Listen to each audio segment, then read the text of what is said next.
ರಾಜ್ಯ ಮುಕ್ತ ವಿಶ್ವವಿದ್ಯಾನಿಲಯದಲ್ಲಿ ಶ್ಯಾಮಪ್ರಸಾದ್ ಮುಖರ್ಜಿ ಫೌಂಡೇಶನ್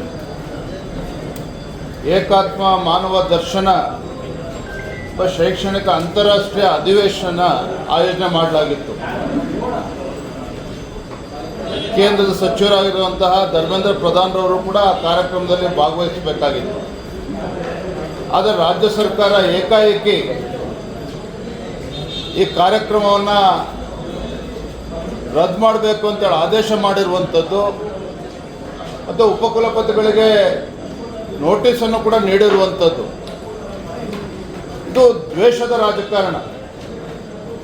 ವಿಶ್ವವಿದ್ಯಾನಿಲಯದಲ್ಲಿ ನಡೀತಕ್ಕಂಥ ಕಾರ್ಯಕ್ರಮಕ್ಕೂ ಕೂಡ ಇವರು ಕಲ್ಲಾಗ್ತಕ್ಕಂಥ ಕೆಲಸ ಮಾಡ್ತಾ ಇದ್ದಾರೆ ಅಂತ ಹೇಳಿದ್ರೆ, ಇವತ್ತೇನು ರಾಜ್ಯ ಸರ್ಕಾರ ಬೆಳಗಾವಿನಲ್ಲಿ ದ್ವೇಷ ಭಾಷಣದ ಮಸೂದೆಯನ್ನು ತಂದರು.